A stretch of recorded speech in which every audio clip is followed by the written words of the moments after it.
Hay casos que se resuelven en los tribunales, y aún así, siguen abiertos en la cabeza de millones de personas. El de Bryan Kohberger pertenece a esa categoría extraña y perturbadora. 4 estudiantes de la Universidad de Idaho fueron asesinados dentro de una casa alquilada en Moscow, Idaho, durante la madrugada del 13 de noviembre de 2022. Casi 3 años después, el acusado se declaró culpable de 4 cargos de asesinato en primer grado y 1 de robo. Semanas más tarde recibió 4 cadenas perpetuas consecutivas sin posibilidad de libertad condicional, además de una condena adicional de 10 años. Jurídicamente, el expediente alcanzó un punto de cierre. Narrativamente, dejó un hueco inmenso. Ese hueco importa. Importa porque un juicio completo suele exponer el caso con una crudeza metódica. Testigos, contrainterrogatorios, reconstrucciones, decisiones tácticas, errores, fisuras, motivos posibles, rutas de entrada y salida, tiempos muertos, vacíos, discusiones periciales. Aquí ocurrió otra cosa. El acuerdo de culpabilidad evitó la pena de muerte, fijó de antemano la estructura de la condena y arrastró con él buena parte del relato público que normalmente emerge en una sala durante semanas o meses. El documento oficial del acuerdo dejó por escrito las penas consecutivas y la renuncia a apelar. La sentencia confirmó ese diseño y añadió las sanciones económicas correspondientes. Por eso este caso sigue produciendo obsesión. Porque la pregunta central ya no es únicamente quién lo hizo. Esa respuesta quedó fijada en actas cuando Kohberger admitió su culpabilidad en julio de 2025. La pregunta que sigue viva es otra, y tal vez resulte más inquietante. ¿Cómo se construye una verdad pública cuando el proceso penal se cierra antes de exponerla por completo? CBS News subrayó tras la sentencia que el motivo seguía sin conocerse públicamente, y a veces recogió durante la audiencia de culpabilidad la frialdad con la que el acusado respondió culpable al escuchar uno por uno los nombres de las víctimas. En esa combinación, admisión total, explicación ausente, se concentra la fuerza hipnótica de este caso. También hay otro elemento que vuelve esta historia especialmente poderosa para quien intenta entenderla de verdad. La escena original ya no existe. La casa de King Road, el lugar donde se concentró el horror y donde comenzó la investigación física del caso, fue demolida el 28 de diciembre de 2023 en medio de objeciones de la familia Goncalves, que veía en ese inmueble una pieza de evidencia todavía valiosa. La desaparición del espacio convirtió el caso en algo todavía más abstracto y al mismo tiempo más difícil de soltar. El sitio se fue. Las preguntas se quedaron. En el material que me compartiste para construir este guión aparece con claridad esa misma lectura. Penalmente cerrado, narrativamente inconcluso. Una historia que sigue creciendo en YouTube porque la resolución judicial no entregó una comprensión total de los hechos, del motivo ni del recorrido mental que llevó hasta esa casa. Esa base es sólida y coincide con lo que reflejan los documentos judiciales y la cobertura posterior a la condena. Así que en este documental vamos a hacer algo distinto a la repetición superficial del titular. Vamos a reconstruir el caso con orden, con precisión y con respeto.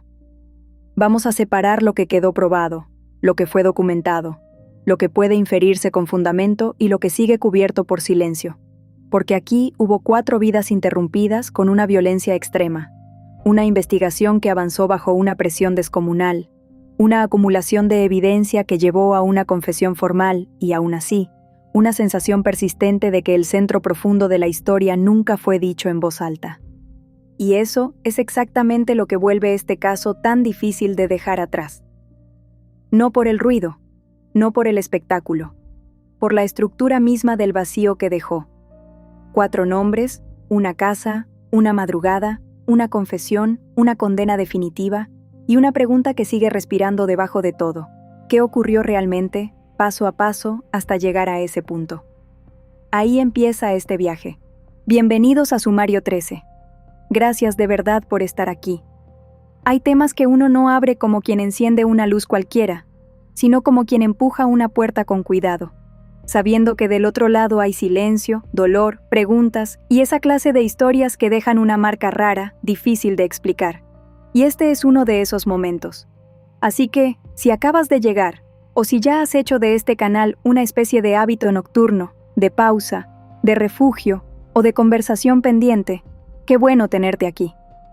Me gusta pensar que este espacio se ha ido construyendo así, con gente curiosa, sensible, atenta a los matices, gente que no viene solo a consumir un caso, sino a mirarlo con calma, con humanidad y con esa paciencia que hoy parece tan escasa. Hay algo valioso en sentarse juntos frente a una historia dura y decidir no tratarla con prisa. Y eso, en tiempos donde todo empuja a pasar de largo, ya dice mucho de quienes están al otro lado.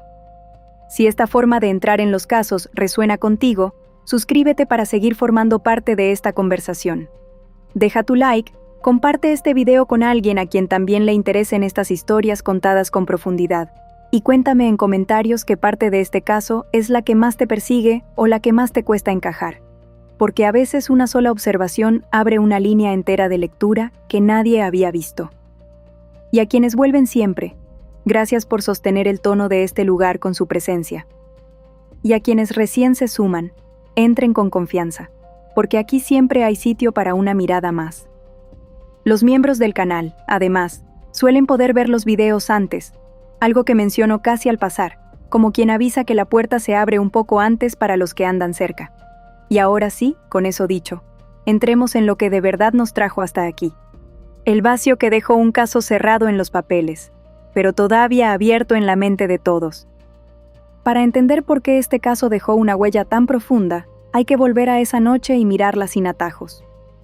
Antes de los comunicados, antes del cerco mediático, antes del nombre del sospechoso y antes de las discusiones interminables en Internet, existió una secuencia de horas que, en apariencia, pertenecía a la normalidad más común de una ciudad universitaria.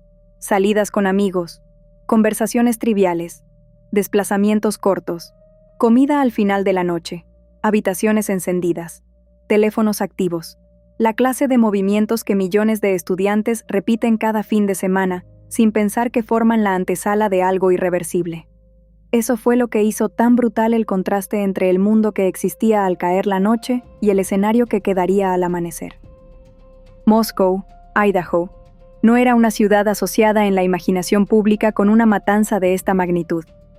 Su ritmo estaba marcado por la universidad, por el flujo de estudiantes, por la vida de campus, por las dinámicas de una comunidad relativamente pequeña donde la cercanía entre personas y lugares modifica la percepción del peligro. En espacios así, la seguridad se siente casi doméstica. Uno reconoce calles, rostros, costumbres. Los fines de semana pueden traer ruido, movimiento, casas llenas, música, visitas, luces a distintas horas. Todo eso forma parte del ambiente, y justamente por eso aquella madrugada resultó tan desconcertante, porque el crimen ocurrió en un entorno donde lo cotidiano había enseñado a bajar la guardia. La casa de King Road encajaba por completo en esa lógica. Era una vivienda compartida por estudiantes, un lugar atravesado por rutinas cruzadas, entradas y salidas a distintas horas, visitas, conversaciones, momentos de intimidad y también de desorden propio de la vida universitaria. Desde fuera, no parecía un espacio blindado ni apartado del mundo. Parecía exactamente lo que era. Una casa donde varias personas jóvenes construían una vida temporal mientras estudiaban, salían, trabajaban, planeaban el futuro y ocupaban habitaciones que, hasta ese momento, estaban cargadas de cosas pequeñas y normales. Esa normalidad importa mucho. Importa porque no estamos hablando de una escena separada de la experiencia común. Estamos hablando de un tipo de hogar que miles de personas reconocen al instante.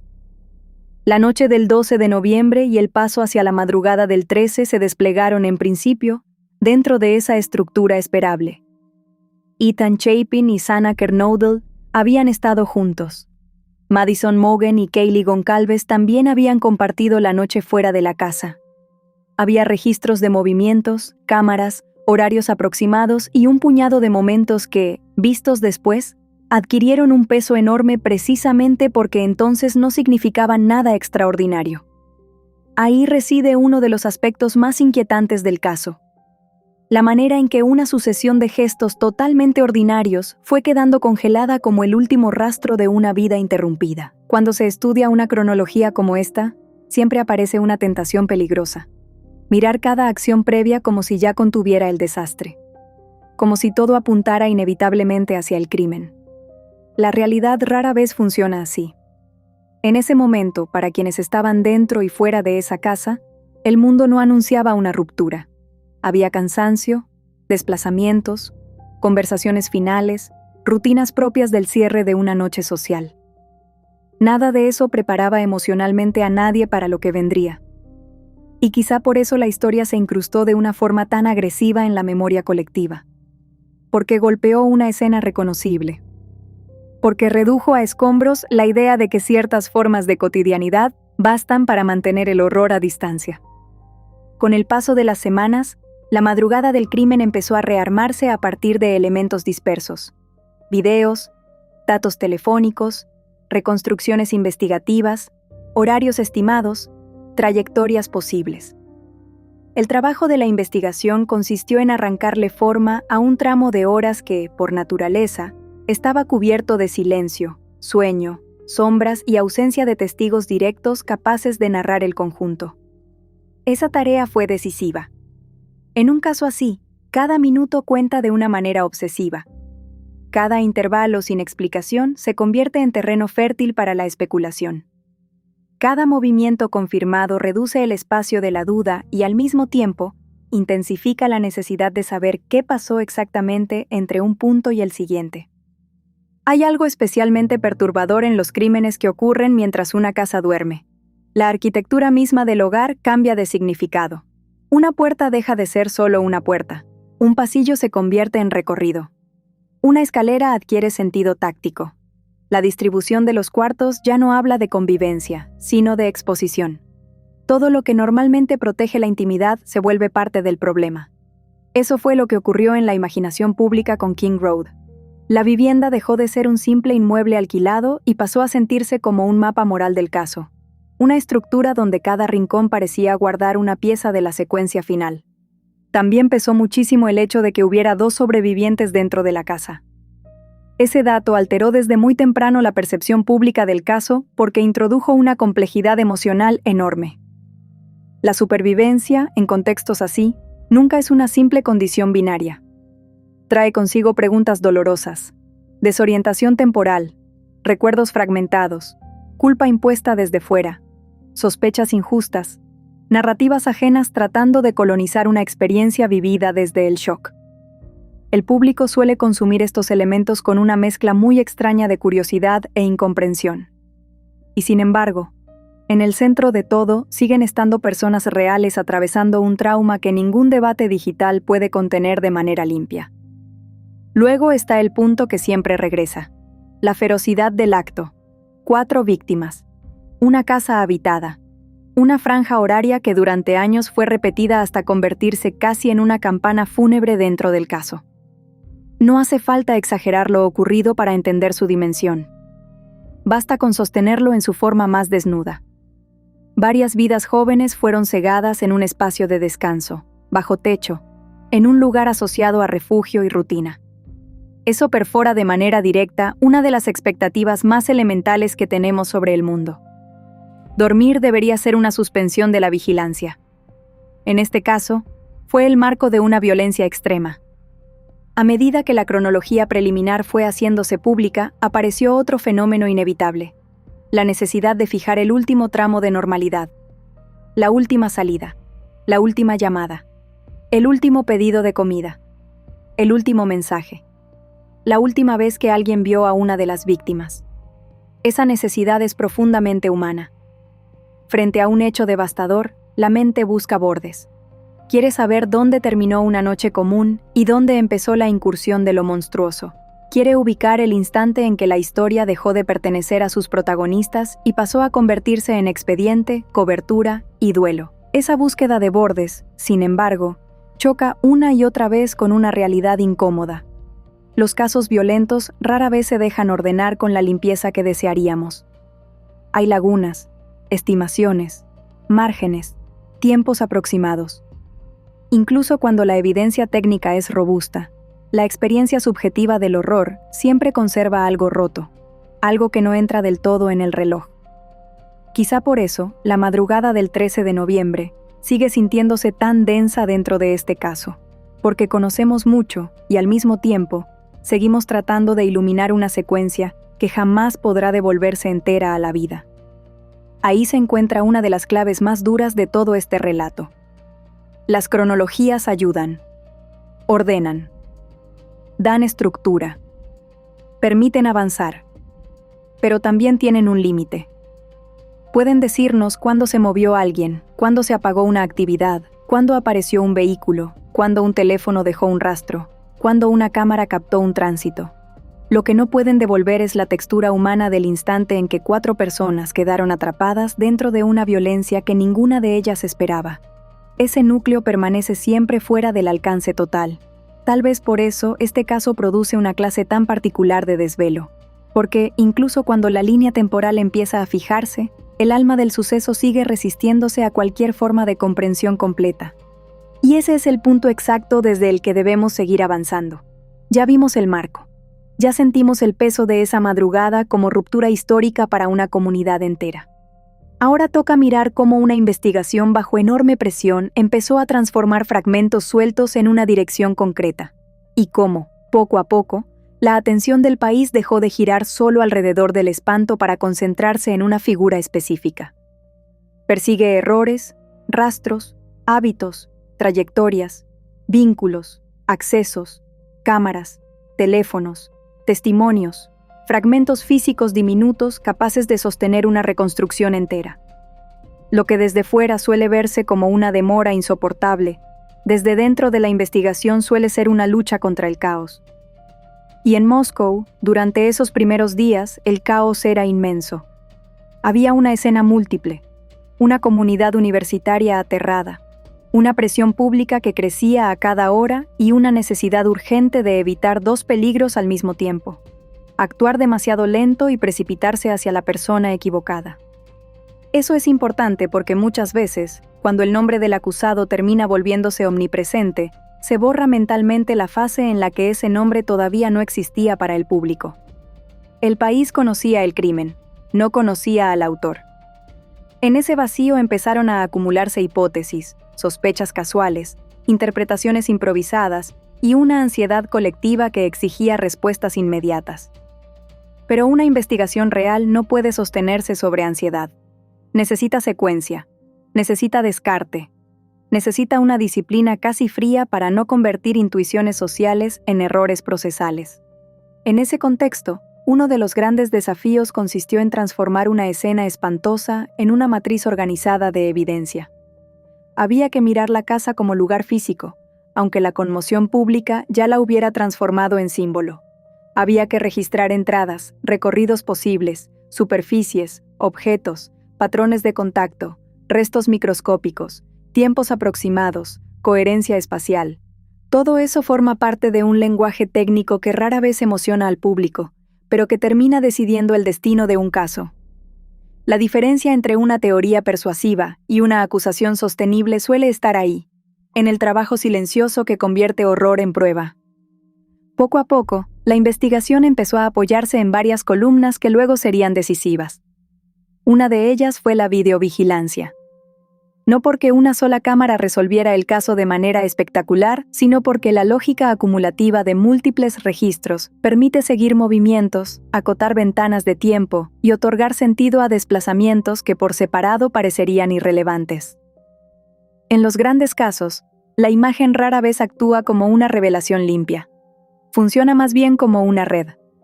Cada punto de observación añade una hebra. Cada coincidencia fortalece una dirección. Cada repetición de un trayecto reduce el espacio de casualidad.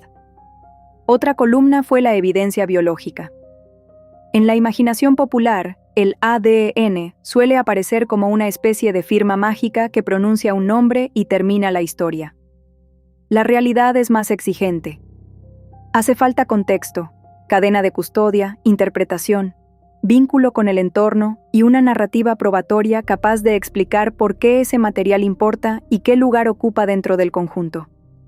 En este caso, ese tipo de evidencia acabaría desempeñando un papel enorme porque ayudó a estrechar el cerco en torno a alguien que, hasta cierto punto, todavía permanecía fuera de la vista emocional del público.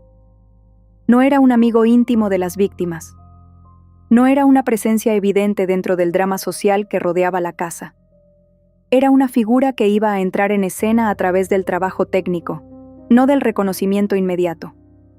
Y ahí apareció una transformación fundamental en la historia. El caso dejó de girar solamente alrededor de las víctimas y de la brutalidad del hecho, y empezó a reordenarse alrededor de un posible responsable concreto. Ese desplazamiento cambia por completo el clima de una investigación pública. Mientras no hay sospechoso visible, el miedo es difuso. Todo parece abierto. Todo parece posible.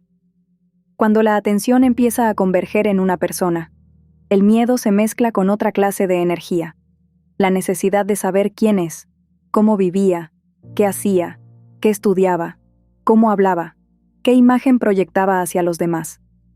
La sociedad no solo quiere un nombre, quiere una figura legible. En el caso de Bryan Kohberger, esa legibilidad fue especialmente inquietante desde el principio. No se trataba de una caricatura fácil. No encajaba en un molde simple de monstruo reconocible a distancia.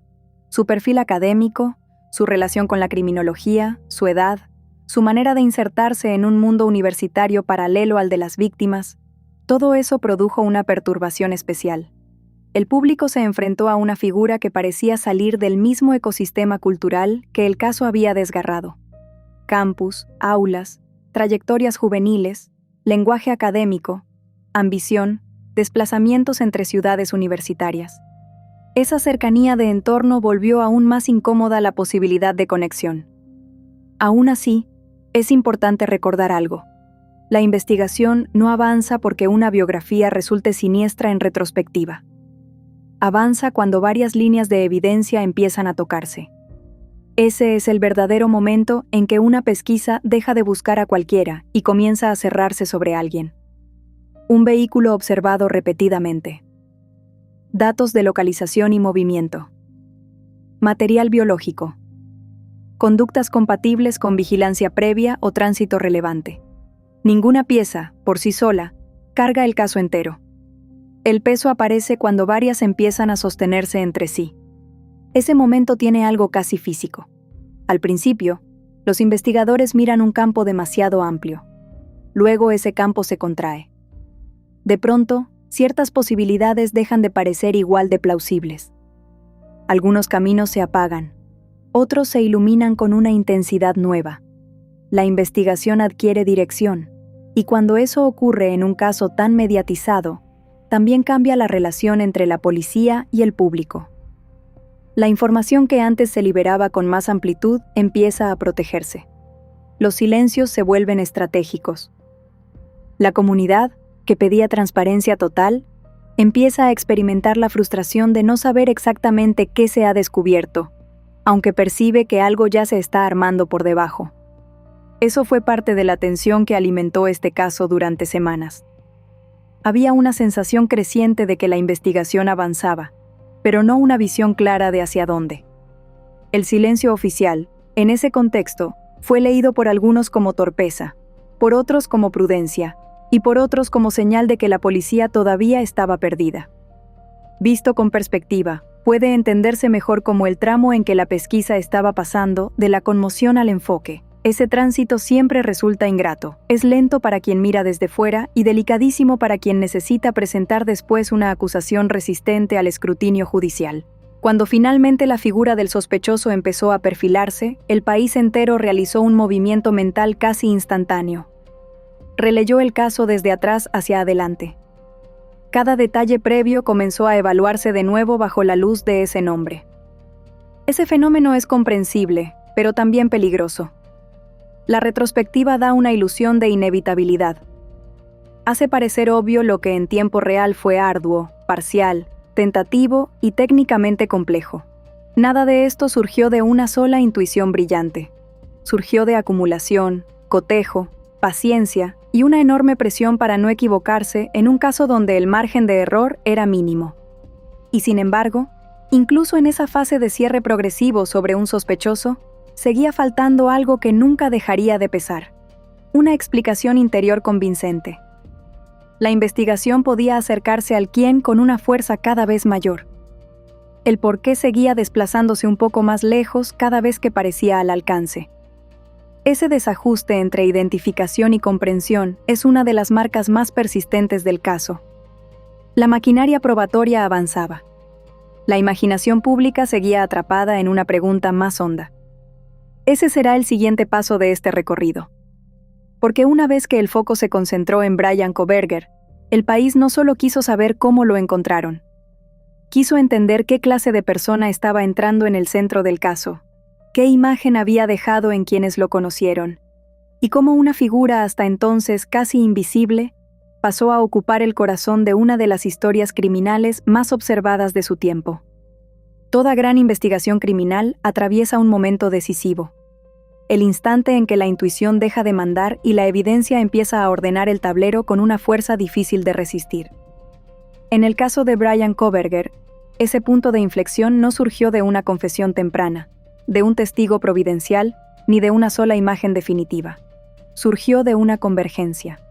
Varias líneas distintas comenzaron a apuntar hacia el mismo lugar, y esa coincidencia repetida fue la que transformó una sospecha investigativa en una teoría del caso cada vez más sólida.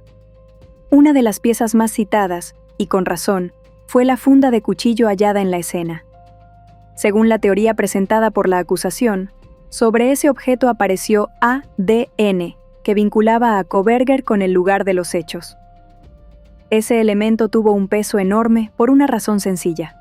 Situaba un rastro biológico de alto valor probatorio dentro del corazón mismo del crimen. En un caso con múltiples víctimas, oscuridad, movimiento rápido y una escena atravesada por violencia extrema, cualquier objeto dejado atrás adquiere una importancia enorme. Una funda junto a una de las víctimas ya no era un detalle menor. Era una anomalía con capacidad de sostener preguntas muy serias. Ese hallazgo, sin embargo, no vivía solo. La reconstrucción publicada en torno a la affidavit y resumida por varios medios fue ensamblando otra línea igual de relevante, la del Hyundai Elantra blanco. El vehículo apareció una y otra vez en registros de videovigilancia, circulando en franjas horarias que lo acercaban a la escena y a la ventana temporal del crimen. Ese punto resultó central porque ofrecía movilidad, presencia y repetición. Un coche captado cerca del lugar una sola vez puede abrir posibilidades amplias. Un coche observado en un patrón compatible con vigilancia, aproximación, salida y repliegue, empieza a dibujar otra clase de historia. La videovigilancia, además, aportó algo que en estos casos vale muchísimo: continuidad parcial. No una película completa, jamás tan cómoda, sino una secuencia fragmentada capaz de sostener una narrativa de movimiento. Cámaras distintas, ángulos distintos, horas distintas. Sumadas, esas piezas permitieron a los investigadores reducir la amplitud del azar. Cada nueva aparición del vehículo en momentos sensibles iba cerrando el margen de explicaciones inocuas. Y cuando el coche quedó asociado a Kohberger, el expediente empezó a girar con mucha más precisión alrededor de su figura. La tercera columna fue la telefonía celular. Los fiscales y la policía trabajaron con registros que, según la acusación, situaban el teléfono del acusado en zonas cercanas a la casa en ocasiones anteriores y permitían seguir parte de sus desplazamientos alrededor de la noche del crimen. Aquí conviene hablar con rigor. Los datos de telefonía rara vez entregan una versión total de la realidad. No colocan una cámara sobre el hombro de nadie. Funcionan como huellas de proximidad, rutas probables, interrupciones significativas, coincidencias geográficas y silencios técnicos que también pueden adquirir valor. En este caso, la combinación entre actividad previa alrededor del área y el comportamiento del dispositivo durante la madrugada ofrecía a la acusación una narrativa coherente de vigilancia y movimiento. Ese punto fue especialmente poderoso porque sumó espesor temporal. La funda de cuchillo hablaba del interior de la escena. El vehículo hablaba del desplazamiento. El celular introducía una dimensión previa y posterior, visitas o aproximaciones anteriores, comportamiento compatible con reconocimiento del entorno y una lógica de trayectos que no parecía accidental dentro de la lectura de la Fiscalía. Ahí la investigación dejó de parecer una colección de hallazgos sueltos y empezó a funcionar como un mecanismo articulado. A eso se añadió otro componente que, en un eventual juicio, habría tenido un peso narrativo considerable: las compras online y otros elementos de preparación que los fiscales planeaban usar si el caso llegaba a ventilarse completo. Esa parte resulta especialmente importante porque sugiere intención, preparación y una posible cadena de decisiones previas al hecho. No hablamos aquí de una prueba aislada con la contundencia visual que el público suele imaginar, sino de una capa contextual capaz de reforzar el argumento de premeditación. En investigaciones complejas, la preparación no siempre se demuestra con una sola acción rotunda. Muchas veces aparece repartida en pequeños actos que, reunidos, revelan diseño. A medida que todas esas capas se fueron conociendo, la lectura pública del caso cambió de forma profunda. Al comienzo, la pregunta dominante era cómo alguien había podido entrar en una casa habitada y cometer 4 asesinatos sin ser detenido de inmediato. Más tarde, la atención se desplazó hacia otro eje: cuántas piezas distintas eran capaces de sobrevivir al escrutinio y sostener la acusación en conjunto. Y ahí es donde la teoría del caso ganó musculatura. Una coincidencia puede estremecer. Varias coincidencias independientes que convergen sobre la misma persona producen otra clase de impacto.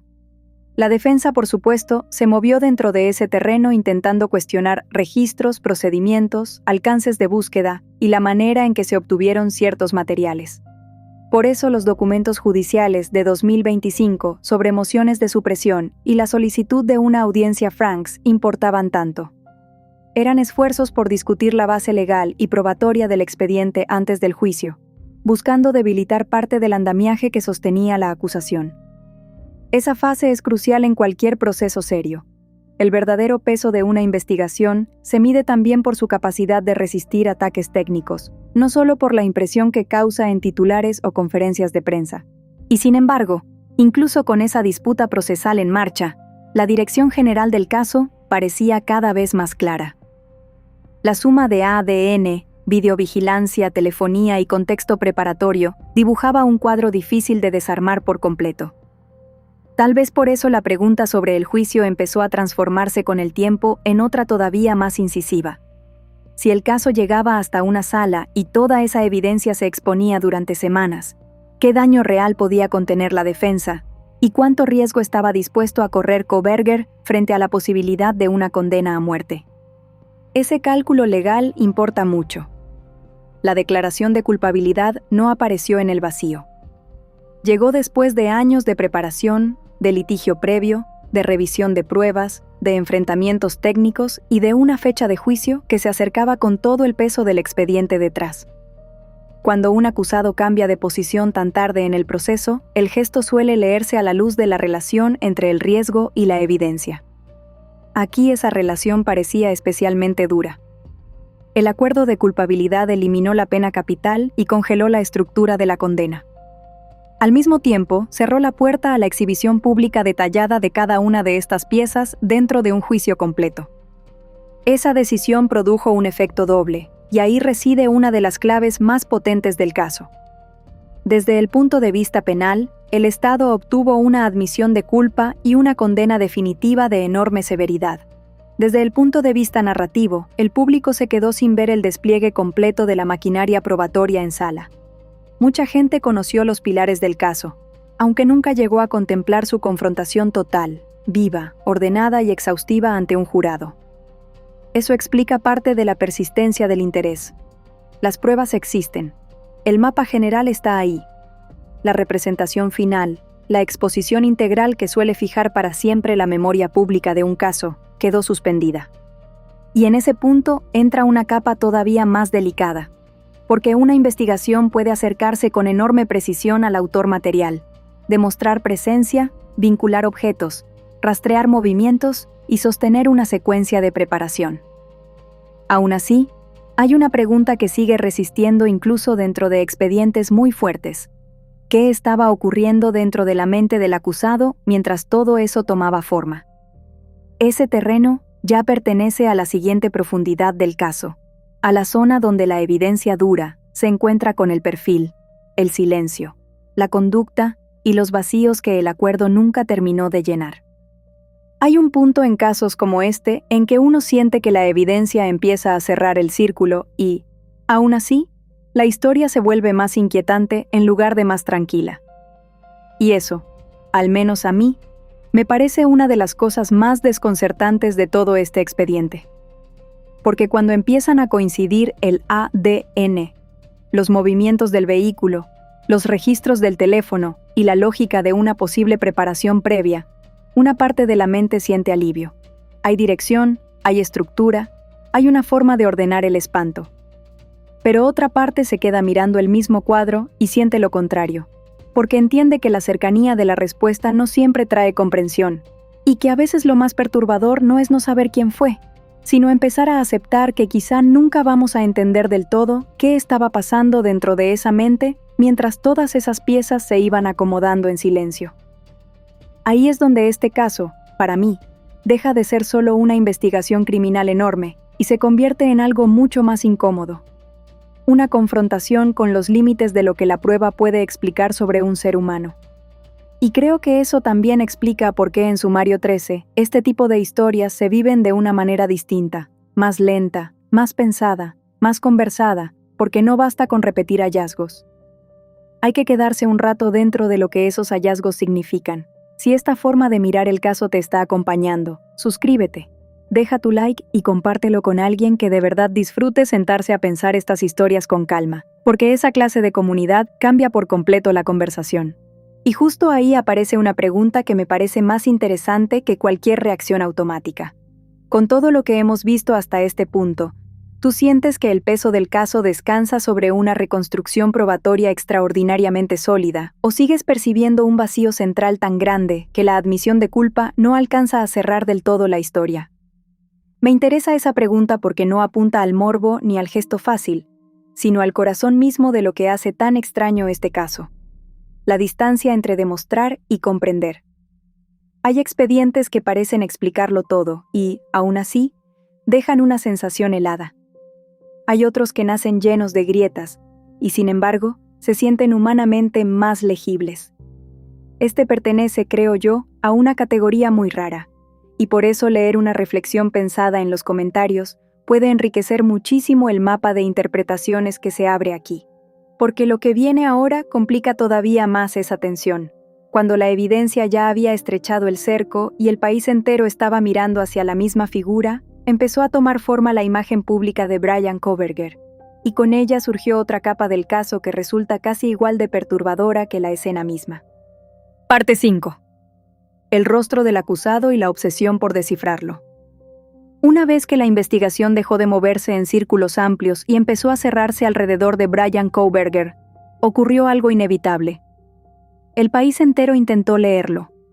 No solo identificarlo, no solo memorizar su nombre, sino interpretarlo, convertirlo en una figura inteligible, descubrir si había señales previas, rarezas visibles, patrones reconocibles, grietas que permitieran mirar hacia atrás y decir que, de algún modo, todo estaba ya escrito en su forma de estar en el mundo. Esa reacción es profundamente humana. Cuando un caso alcanza este nivel de violencia y exposición pública, el acusado deja de ser únicamente una persona procesada. Se transforma en un objeto de lectura colectiva. Esa lectura, sin embargo, casi siempre tropieza con un problema serio. La necesidad de comprender rápido suele deformar lo que mira. La sociedad quiere perfiles limpios, categorías simples, moldes psicológicos fáciles de repetir. Quiere sentir que el autor de un crimen así pertenecía desde siempre a una especie aparte, una clase de figura marcada con anticipación por rasgos que cualquiera habría podido detectar si hubiera prestado suficiente atención. Pero la realidad rara vez concede esa comodidad. Lo que suele aparecer es algo más frustrante. Personas capaces de sostener una vida exterior parcialmente funcional, una imagen académica o social, suficiente para atravesar el mundo sin delatar de manera evidente la profundidad de lo que llevan dentro. En el caso de Kohberger, esa incomodidad fue inmediata. Su vínculo con el ámbito universitario, su paso por estudios de criminología, la proximidad geográfica entre su entorno y el de las víctimas, Todo eso volvió especialmente intensa la reacción pública. No se trataba de una figura marginal captada desde fuera del ecosistema del caso. Se trataba de alguien que parecía pertenecer a un universo adyacente, casi vecino en términos culturales. Aulas, investigación, ambición intelectual, desplazamientos entre campus, vida joven todavía en construcción. Esa cercanía de textura hizo más difícil procesar la violencia que se le atribuía. Por eso comenzaron a circular testimonios de conocidos, compañeros, personas que lo habían tratado en distintos momentos de su vida. Algunos describían rasgos incómodos, maneras tensas, conductas extrañas, cierta frialdad o rigidez. Otros no ofrecían nada lo bastante extremo como para convertirlo en una anomalía inequívoca. Y ahí aparece uno de los mecanismos más conocidos en los grandes casos criminales. La retrospectiva reorganiza los recuerdos. Después del horror, cada gesto pasado se vuelve sospechoso. Cada rareza adquiere un volumen nuevo. Cada incomodidad menor parece anticipar algo terrible. A veces esa relectura ilumina aspectos reales. Otras veces solo expresa la necesidad desesperada de hacer legible lo incomprensible. Lo interesante aquí es que la figura pública de Kohberger empezó a construirse justo en la intersección entre dos fuerzas muy distintas. Por un lado, la evidencia técnica lo iba situando con creciente precisión dentro del caso. Por otro, la opinión pública intentaba convertir su personalidad en una explicación. Y esas dos cosas no son lo mismo. La prueba puede acercarse a los movimientos, a los rastros, a la preparación, al contacto material con la escena. La personalidad, en cambio, es un terreno mucho más resbaladizo. Un expediente no se sostiene porque alguien parezca extraño. Se sostiene porque los indicios verificables convergen con una solidez suficiente. Sin embargo, el público casi nunca se conforma con esa separación. Quiere que el rostro y la conducta expliquen el crimen del mismo modo en que lo hace la prueba. Tal vez por eso este tramo del caso fue tan absorbente. No solo se estaba acumulando material probatorio, también se estaba fabricando una narrativa sobre la mente del acusado. Una narrativa hecha de biografía parcial, rumores, observaciones de terceros, lecturas de carácter y una enorme cantidad de proyección. En casos extremadamente mediáticos, ese proceso puede llegar a ser casi tan influyente como la investigación misma. La gente ya no discute únicamente lo que ocurrió. Discute qué clase de persona sería capaz de hacerlo y qué señales deberían haberse visto antes. Ese impulso dice mucho de nosotros. Necesitamos creer que el mal deja huellas visibles, que la monstruosidad tiene una gramática reconocible, que el desastre puede anticiparse si aprendemos a mirar mejor. Es una forma de defensa mental. Si logramos convencernos de que el autor de algo así era distinguible desde siempre, preservamos la ilusión de que el mundo sigue siendo más o menos descifrable. Lo insoportable sería aceptar que, a veces, la distancia entre apariencia y capacidad destructiva puede ser muchísimo mayor de lo que nos gustaría admitir. Y ese es precisamente uno de los motivos por los que el caso Kohberger siguió generando fijación. La figura del acusado nunca terminó de ofrecer una explicación emocionalmente satisfactoria. Había datos, trayectorias, estudios, testimonios, especulación sobre intereses, observaciones sobre su comportamiento. Había bastante material para discutir. Lo que seguía faltando era una llave interior que organizara todo eso dentro de una lógica plenamente comprensible. La imagen pública existía. La traducción profunda de esa imagen en motivo seguía siendo esquiva. A medida que se acercaba la posibilidad del juicio, esa tensión iba a crecer todavía más. Porque un juicio completo habría expuesto de forma mucho más extensa no solo la arquitectura de la evidencia, sino también la confrontación entre lo que el Estado afirmaba saber y lo que la defensa intentaría desarmar. Habríamos visto el expediente respirar en sala, con toda la fricción, el detalle y el desgaste que eso implica. Habríamos asistido a la construcción pública total de la figura del acusado. Pero ese escenario no llegó a desplegarse del todo. Y justamente por eso la imagen de Kohberger quedó suspendida en una zona extraña. Formalmente culpable, penalmente condenado, humanamente todavía indescifrado. Ese vacío no disminuye la gravedad del caso, la aumenta. porque obliga a aceptar que una condena puede resolver la responsabilidad legal sin entregar una comprensión emocional completa del autor. Y eso deja a las familias, al público y a la memoria colectiva frente a una forma de cierre profundamente imperfecta. El nombre ya está fijado. La condena también. La explicación íntima, la que la gente busca casi con desesperación cuando enfrenta un crimen así, sigue moviéndose detrás de un vidrio opaco. Ese vidrio se volvería todavía más visible cuando el proceso tomó un giro decisivo. Porque después de años de preparación, mociones, presión mediática y expectativa por el juicio, Bryan Kohberger hizo lo que muchos veían posible y otros consideraban impensable. Aceptó declararse culpable. Y con ese movimiento cambió para siempre la forma en que este caso iba a ser recordado. Durante mucho tiempo, la gran expectativa alrededor de este caso fue el juicio. No solo por la magnitud del crimen, ni solo por la posibilidad de una condena máxima, sino porque un juicio completo prometía algo que millones de personas sentían que todavía no tenían. Una exposición total del caso, ordenada, pública, sometida al ritmo severo de una sala donde cada pieza debe encontrar su lugar frente a un jurado. Esa era la escena que parecía aguardando al final del camino. Años de emociones, litigios previos, discusiones sobre pruebas, intentos de exclusión, audiencias técnicas y preparación estratégica apuntaban hacia ese momento. Todo daba la impresión de estar acumulando presión para una confrontación final de enorme impacto. Y entonces, de pronto, el camino se dobló. Bryan Kohberger aceptó declararse culpable de 4 cargos de asesinato en primer grado y un cargo de robo. Con ese movimiento, el caso cambió de naturaleza frente al público. Lo que hasta entonces había sido una espera tensa por el despliegue completo del expediente, se convirtió en otra cosa. Una admisión formal que garantizaba condena definitiva, pero que al mismo tiempo cancelaba la representación pública integral que muchas personas esperaban ver. Legalmente fue un giro demoledor y claro. Narrativamente, abrió una herida distinta, porque una declaración de culpabilidad resuelve algo esencial y deja otra cosa suspendida. Resuelve la responsabilidad penal del acusado. Fija la autoría en términos judiciales. Elimina la incertidumbre central sobre quién enfrentará el castigo. Asegura, en este caso, que no habrá libertad posible en el futuro.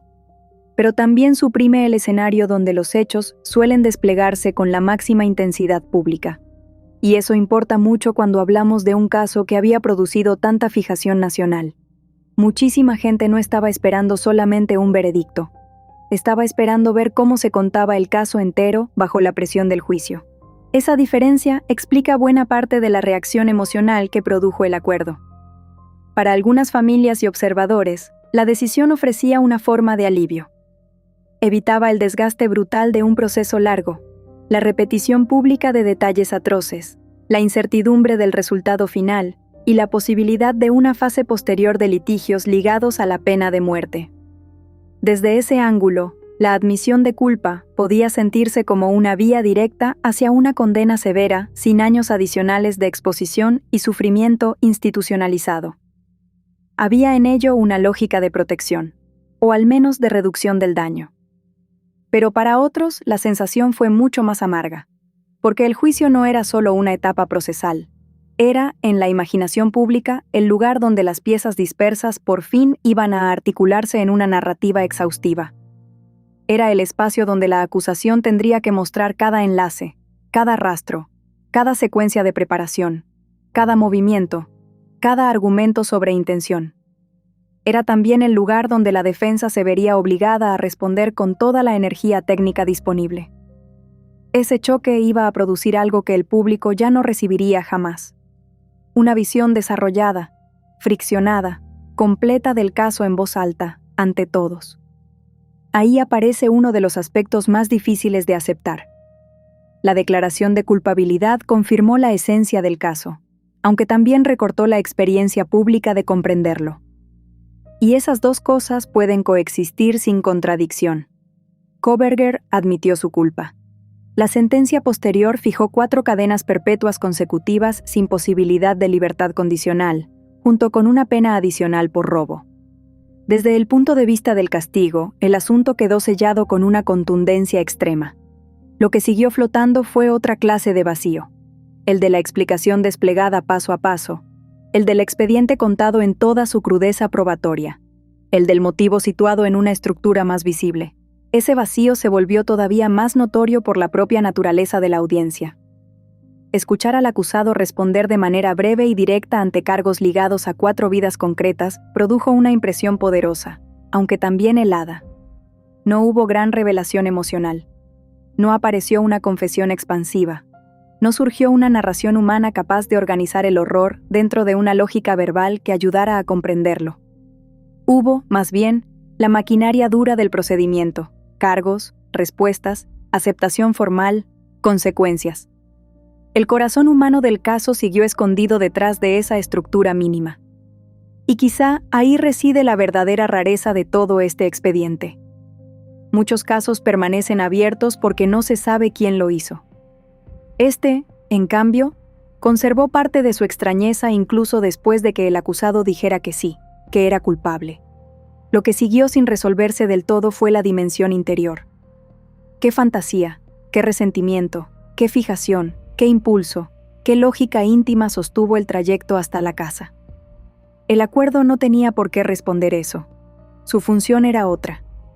Pero la mente del público no se rige por la función técnica de un documento. La mente quiere relato, profundidad, arquitectura moral, una forma de sentido. Por eso el cierre legal produjo una sensación tan partida. En un nivel, el caso estaba terminado. Ya no había que preguntarse si el acusado sería condenado. Ya no existía la incertidumbre de una absolución. Ya no flotaba la amenaza de un resultado parcial o ambiguo. En otro nivel, el caso parecía quedarse detenido justo antes del punto donde mucha gente sentía que empezaba la verdadera comprensión. No la comprensión jurídica, sino la comprensión humana, que es más desordenada, más emocional, más difícil de satisfacer. También hay algo casi cruel en la forma en que el tiempo trabajó aquí. Durante años, el país entero vivió mirando hacia un juicio futuro. Los debates, las coberturas, las expectativas, las discusiones técnicas, todo parecía orientado a ese choque final. Y cuando el juicio desaparece del horizonte por un acuerdo de culpabilidad, el esfuerzo mental acumulado no se disuelve automáticamente. Se queda sin el escenario para el que se había preparado.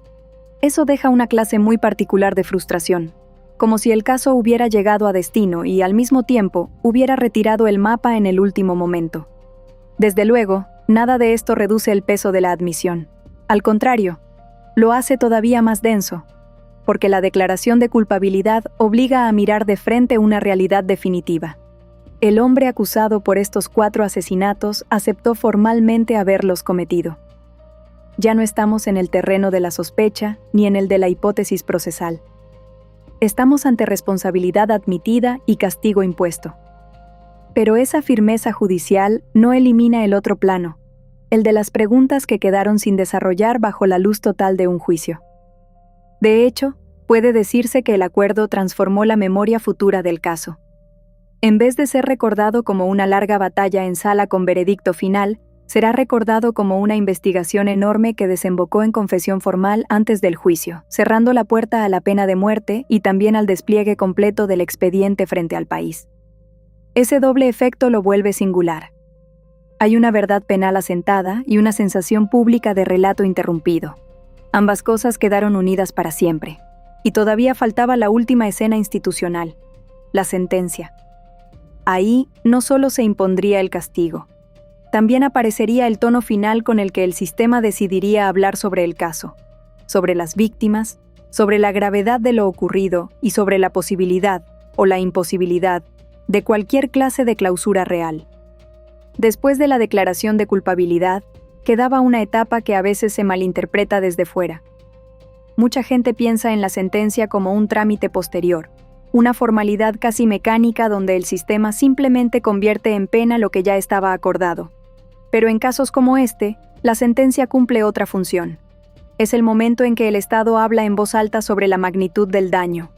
Es el punto en que las víctimas dejan de estar presentes solo como nombres jurídicos y vuelven a ocupar el centro como vidas concretas arrancadas del mundo. Y es también la instancia en que las familias quedan frente a una tarea insoportable. mirar de frente al hombre que ya admitió la culpa y tratar de poner en palabras algo para lo que no existe lenguaje suficiente. La condena impuesta a Bryan Kohberger selló el caso con una dureza absoluta. 4 cadenas perpetuas consecutivas sin posibilidad de libertad condicional, más una pena adicional por robo. El mensaje penal fue inequívoco. No habría regreso posible. No habría horizonte de revisión futura capaz de reabrir la puerta a una vida fuera de prisión. Desde la lógica del castigo, el sistema quiso fijar algo parecido a una frontera definitiva. Una línea clara entre el mundo que el acusado destruyó y el resto de los años que le quedarían, ya separados para siempre de cualquier idea de libertad. Y sin embargo, incluso en ese momento de máxima severidad, aparece una verdad incómoda que atraviesa casi todos los grandes casos violentos. Ninguna sentencia, por dura que sea, reequilibra realmente lo ocurrido. Ningún número de cadenas perpetuas reconstruye una casa, devuelve una llamada pendiente, reabre un futuro, restituye una rutina, o le devuelve a una familia la textura ordinaria de una vida compartida. El castigo cumple una función social, jurídica y moral. La reparación verdadera sigue fuera de alcance. Eso se vuelve especialmente visible cuando la sala deja de hablar el lenguaje del expediente y empieza a escuchar a quienes quedaron vivos alrededor del crimen. Ahí es donde la audiencia de sentencia suele romper cualquier ilusión de distancia analítica. Durante buena parte del proceso, el caso puede sentirse dominado por documentos, mociones, pruebas, estrategias, peritos, mapas, cronologías y registros. Todo eso importa. Todo eso estructura. Pero en la sentencia emerge otra clase de verdad. La devastación humana pura. Las familias no llegan a esa instancia para litigar conceptos. Llegan para decir, si pueden, qué fue arrancado de sus vidas. Y ese tipo de intervención altera por completo la atmósfera. El caso deja de ser una arquitectura probatoria y vuelve a ser lo que siempre fue en el fondo. 4 ausencias irreparables expandiéndose sobre decenas de personas que tendrán que aprender a seguir respirando con ese vacío dentro. En este caso, además, la tensión emocional era aún mayor porque el acuerdo de culpabilidad ya había desviado la energía del proceso. No habría juicio largo. No habría semanas de exposición probatoria donde el país entero viera desarrollarse la historia con ritmo de confrontación. La sentencia, por eso, cargó también con una parte del peso simbólico que normalmente se reparte a lo largo de un juicio entero. Era uno de los pocos momentos en que el caso volvería a hablar públicamente con toda su gravedad. Y esa concentración de significado hizo que la escena resultara todavía más densa. Hay algo brutal en el hecho de que la última palabra institucional llegue cuando ya no hay nada que discutir en sentido estricto. El acusado ya se declaró culpable. La estructura de castigo ya está fijada. El resultado ya no depende de persuadir a un jurado. Lo único que queda es atravesar el acto final. Pero justamente por eso, ese acto puede volverse insoportable. Porque la discusión terminó y lo único que sobrevive es el daño. Ya no hay combate procesal que distraiga. Ya no hay incertidumbre que mantenga a todos suspendidos en el futuro. Solo queda el presente desnudo de la pérdida y un hombre sentado escuchando la enumeración formal de las consecuencias que jamás equivaldrán al tamaño real del crimen. También importa mucho cómo se percibe al acusado en ese instante. En un juicio prolongado, la figura del procesado se transforma a lo largo del tiempo ante los ojos del público. Cambia según el testimonio, el gesto, la reacción, el desgaste, la estrategia. En una resolución por acuerdo, esa observación pública queda mucho más comprimida. Por eso cada comparecencia adquiere un peso enorme. Cada respuesta breve, cada silencio, cada expresión contenida, cada ausencia de explicación adquiere una intensidad desproporcionada. El público proyecta sobre esos pocos momentos una necesidad inmensa de comprensión. Y casi siempre se queda corto. No porque falte atención, sino porque una persona puede estar presente físicamente en la escena final del castigo y seguir resultando interiormente inaccesible. Eso fue parte del impacto de la sentencia en el caso Kohberger. La maquinaria penal produjo su resolución más severa sin que apareciera una apertura emocional equivalente. No hubo una revelación íntima que ayudara a ordenar el horror. No surgió una confesión amplia que ofreciera un mapa mental del crimen. Hubo castigo, hubo formalidad, hubo una conclusión jurídica total. La opacidad esencial permaneció. Y eso deja a las familias y al público ante una clase de cierre profundamente desigual. La ley obtuvo respuesta. La necesidad humana de entender siguió golpeando contra una superficie muda.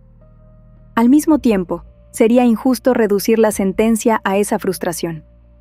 Para muchas personas afectadas, escuchar la imposición de cadenas perpetuas consecutivas debió representar algo parecido a una certeza mínima en medio de un desastre que deshizo cualquier otra clase de seguridad. La certeza de que el responsable no volverá a circular libremente. La certeza de que el caso no dependerá de un jurado dividido, de un tecnicismo final o de una batalla interminable de apelaciones orientadas a revertir lo central. En tragedias así, incluso una certeza mínima puede adquirir un valor enorme. Pero esa certeza nunca viaja sola. Viene acompañada por otra realidad igual de dura. El caso ya entró en su fase memorial.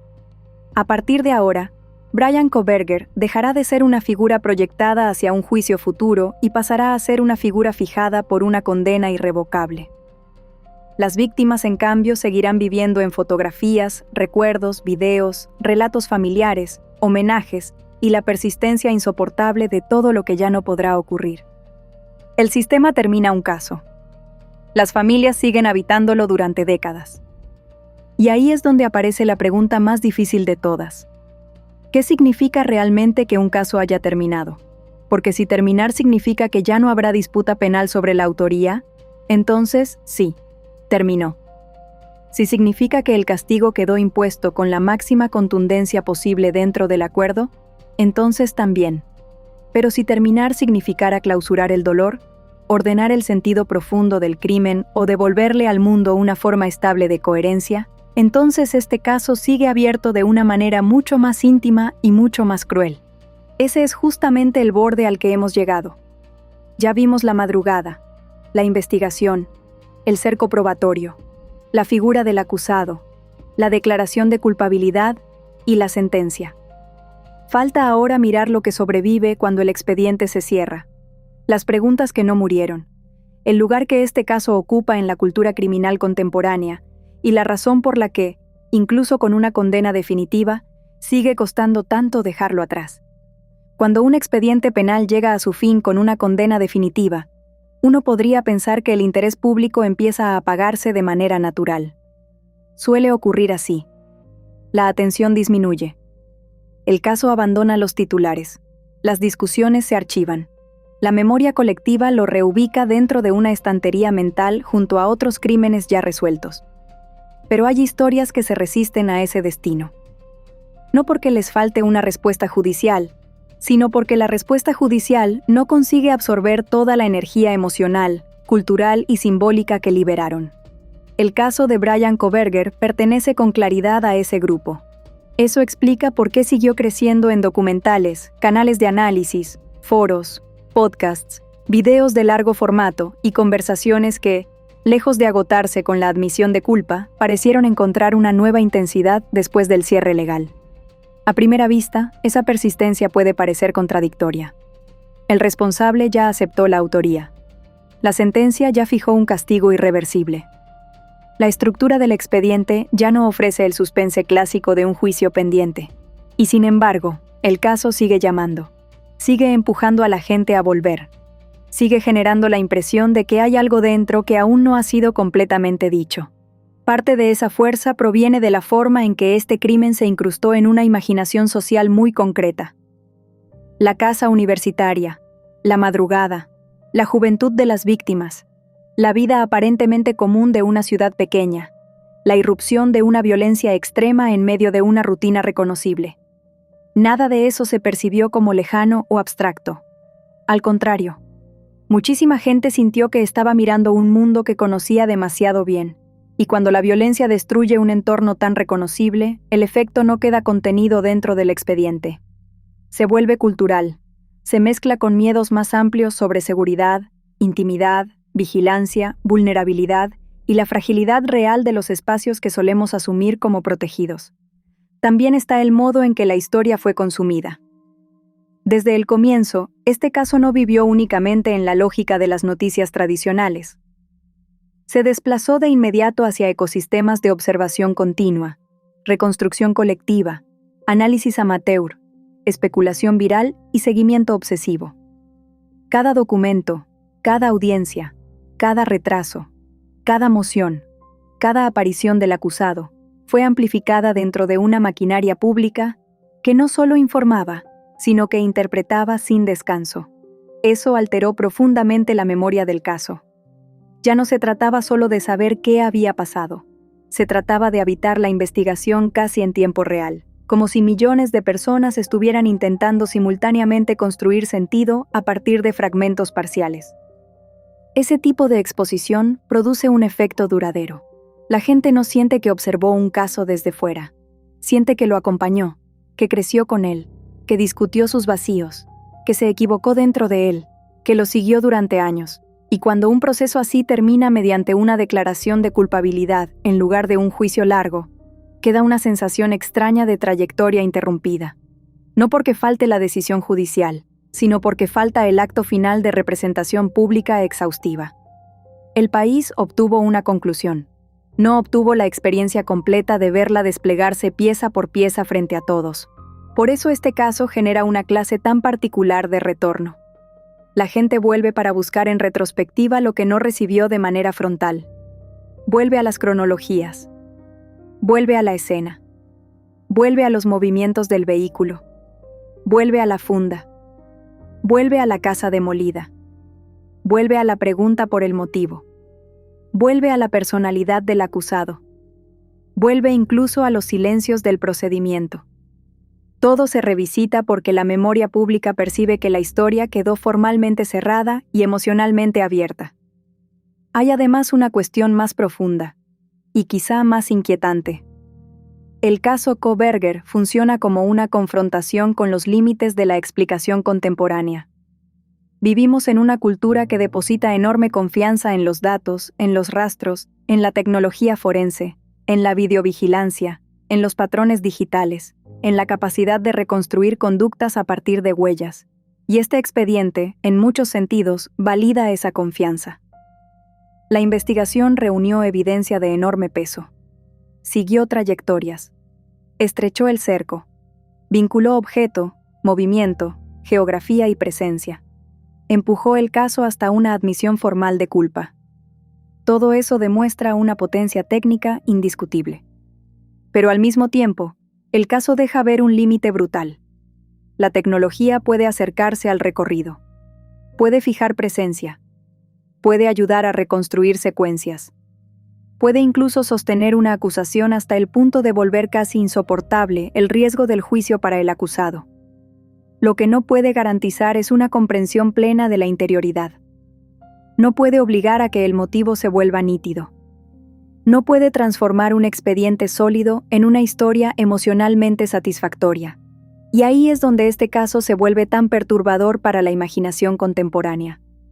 Porque demuestra, al mismo tiempo, el poder inmenso y la insuficiencia radical de nuestras herramientas para entender el mal. Tal vez esa sea la razón más honda por la que sigue respirando. No es solamente un caso de asesinato múltiple con enorme cobertura.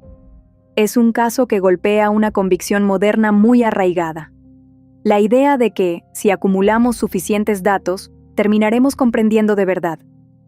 Aquí los datos llevaron al responsable. La comprensión profunda siguió escapando. Y esa distancia duele. Duele porque obliga a aceptar que una verdad penal puede ser firme sin llegar a convertirse nunca en una verdad humana completa. También por eso la demolición de la casa tuvo un efecto simbólico tan fuerte. El lugar físico desapareció, pero la escena mental se intensificó. La ausencia del inmueble no redujo el poder del caso. Lo volvió todavía más espectral.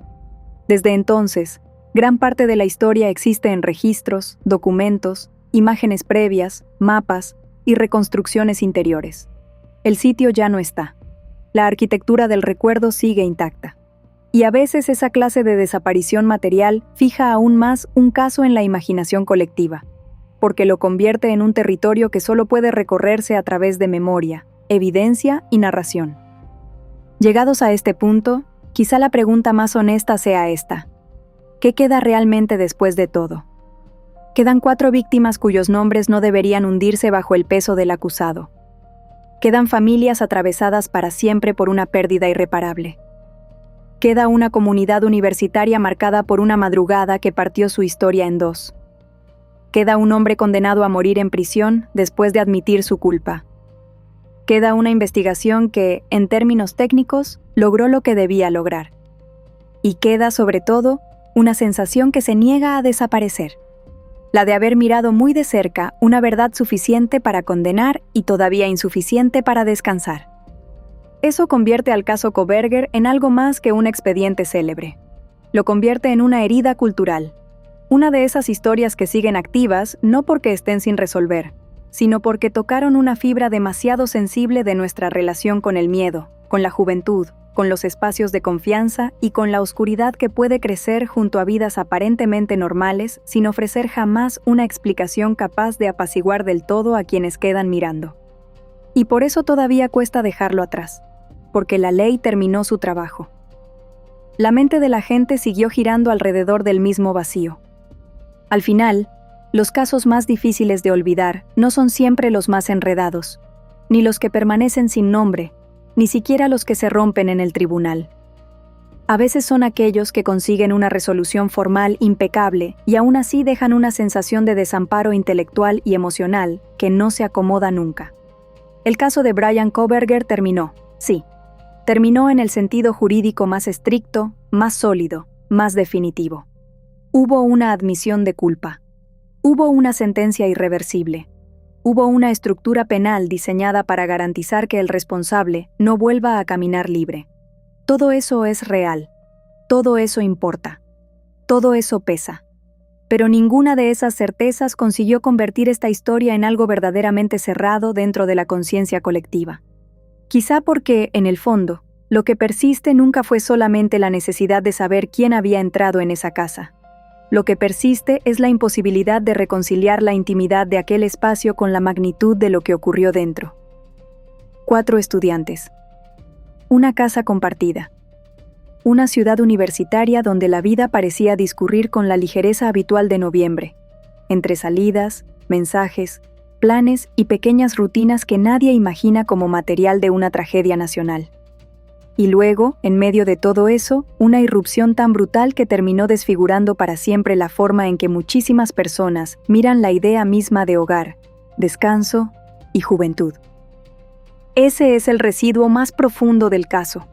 No solo dejó muertos, dejó una alteración de la percepción. Después de historias así, algo se rompe en la confianza automática con que solemos leer ciertos escenarios. Una casa llena de estudiantes ya no parece únicamente una casa llena de estudiantes. Una madrugada cualquiera ya no parece únicamente una madrugada cualquiera. El regreso a casa después de una salida, el último pedido de comida, una luz encendida en una habitación, el silencio de un barrio universitario antes del amanecer. Todo eso quedó contaminado por una memoria que ahora sabe de qué es capaz la violencia cuando atraviesa el tejido de lo cotidiano. Y sin embargo, sería demasiado fácil terminar aquí diciendo que este caso nos enseñó que nadie está a salvo o que el mal puede esconderse en cualquier parte. Esas frases suelen sonar profundas y casi nunca explican nada. Lo verdaderamente inquietante de esta historia es algo más preciso. Nos obligó a aceptar que la verdad judicial y la verdad emocional no avanzan a la misma velocidad. El sistema puede llegar a una conclusión firme, puede reunir prueba suficiente, contener el expediente, obtener la admisión, imponer el castigo y archivar la fase penal. La mente humana sigue operando con otra lógica. Vuelve a las imágenes, vuelve a los vacíos, vuelve a los puntos ciegos, vuelve al motivo ausente, vuelve, sobre todo, a la pregunta que ninguna condena garantiza responder. ¿Qué clase de recorrido interior conduce a alguien hasta una noche así? Tal vez esa pregunta nunca tenga una respuesta pública completa. Tal vez ni siquiera exista una respuesta con la forma clara, ordenada y satisfactoria que tantas personas desearían. Hay crímenes cuyo motivo se vuelve una pieza verbalizable, casi estable. Hay otros que quedan disueltos en obsesiones, fantasías, impulsos de dominio, agravios internos o huecos psicológicos imposibles de traducir del todo al lenguaje común. En esos casos, la sociedad se queda frente a una verdad amarga. Puede castigar con certeza sin comprender con plenitud. Puede nombrar al autor sin iluminar el centro de su oscuridad. Puede sellar el expediente mientras el corazón del hecho sigue resultando opaco. Por eso la memoria de las víctimas importa tanto al cerrar un recorrido como este, porque existe un riesgo real, casi inevitable, de que el caso termine absorbido por la figura del acusado y por el imán oscuro de su nombre. Y eso sería una segunda deformación. Ethan Chapin, Sana Kernodle, Madison Mogen y Kaylee Goncalves no fueron personajes secundarios dentro de la maquinaria de un expediente famoso. Fueron vidas completas, relaciones vivas, futuros abiertos, personas amadas por familias y amigos que todavía tienen que levantarse cada mañana dentro de una realidad empobrecida para siempre. Cuando el caso se vuelve demasiado conocido, hace falta un esfuerzo consciente para no permitir que la celebridad macabra del responsable eclipse la dimensión humana de quienes perdieron todo. Quizá ahí también reside una forma mínima de justicia narrativa. No la justicia del tribunal, que ya hizo lo suyo, sino la del recuerdo bien orientado. Volver una y otra vez a este caso no debería significar alimentar el hechizo del perpetrador, sino intentar comprender por qué la historia golpeó tan hondo y qué dice sobre el mundo que compartimos.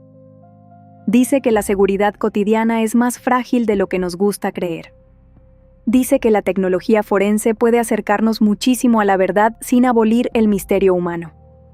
Dice que una comunidad puede quedar marcada durante años por una sola madrugada. Dice que hay condenas capaces de cerrar un proceso y no una herida. Dice, en el fondo, que algunas historias no permanecen porque estén inconclusas en el papel, sino porque abrieron una grieta que sigue activa en la manera en que pensamos la violencia. Y entonces volvemos al principio, a la puerta que nunca terminó de cerrarse, al caso que alcanzó su final jurídico y siguió respirando en documentales, comentarios, conversaciones nocturnas y búsquedas obsesivas de sentido. Volvemos porque todavía hay algo ahí que incomoda. Algo que no tiene que ver con la duda sobre el culpable, sino con la persistencia de una ausencia de comprensión completa. Quizá nunca desaparezca del todo. Quizá algunos casos están condenados a ocupar ese lugar, el de las historias resueltas que, por alguna razón, continúan abiertas dentro de nosotros. Si algo deja este recorrido es precisamente eso. La certeza de que el expediente terminó, y la conciencia de que el caso seguirá acompañando durante mucho tiempo a quienes lo miraron de cerca. No como un rompecabezas sin autor, sino como una prueba dura de que incluso cuando la ley logra responder con firmeza, la experiencia humana del horror sigue excediendo lo que cualquier sentencia puede ordenar. Y tal vez esa sea la forma más honesta de cerrar, sin fingir que todo encaja, sin prometer una paz que este caso jamás ofreció, solo reconociendo lo evidente. Hubo una madrugada que partió varias vidas y deformó muchas otras. Hubo una investigación que encontró a su responsable. Hubo una confesión. Hubo castigo. Hubo una última palabra institucional. Después de todo eso, lo que quedó fue el silencio más difícil, el que empieza cuando ya no hay nada más que juzgar y aún así sigue costando entender. Y al llegar hasta aquí, lo que más me sigue rondando no es solo la resolución judicial, sino esa distancia tan extraña entre cerrar un caso y comprenderlo de verdad. En historias como esta, la ley puede fijar una verdad suficiente para condenar, pero hay una parte más honda, más humana, que tarda mucho más en asentarse, y a veces ni siquiera termina de hacerlo. Quizá por eso este recorrido deja una sensación tan particular, la de haber observado algo que ya tiene nombre, ya tiene sentencia, ya tiene final en el papel, y aún así conserva una zona muda, un pliegue que sigue devolviendo preguntas. En Sumario 13 intento cuidar justamente ese espacio, ese momento en que una historia deja de ser solo información y se convierte en una reflexión que uno se lleva consigo cuando la pantalla ya está a punto de apagarse. Y si te quedaste hasta este punto, de verdad me gusta pensar que no fue solamente por el caso, sino por la forma de mirarlo juntos. A los que regresan una y otra vez, Gracias por darle a este canal una textura tan atenta, tan pensante, tan poco ruidosa. Y a quienes llegaron hoy por primera vez, ojalá hayas sentido que aquí siempre hay espacio para entrar sin prisa, escuchar, pensar y quedarse un rato más de lo habitual. Me interesa leerte de verdad, así que cuéntame en los comentarios qué es lo que más te inquieta de este caso. Si el peso de la evidencia te deja una sensación de cierre real, o si también sientes que quedó una parte esencial fuera del alcance. Y si esta manera de contar y pensar las historias te acompaña bien, suscríbete, deja tu like y comparte este video con alguien a quien también le guste detenerse en los matices, porque esa clase de compañía cambia mucho lo que este espacio puede llegar a ser. Por ahora, lo dejamos aquí, aunque no del todo. Algunas historias no se terminan cuando acaba el metraje, sino cuando por fin encuentran un sitio estable dentro de uno. Y este claramente no es uno de esos casos que se acomodan rápido. Así que mantente cerca de Sumario 13. Suscribirte es la manera más simple de seguir entrando en las próximas exploraciones, y los miembros del canal suelen encontrar los videos un poco antes, casi como quien llega a una sala todavía en silencio. Hasta entonces, ojalá te acompañe esa clase de calma rara que dejan las preguntas buenas. A veces un caso termina. Lo inquietante empieza después.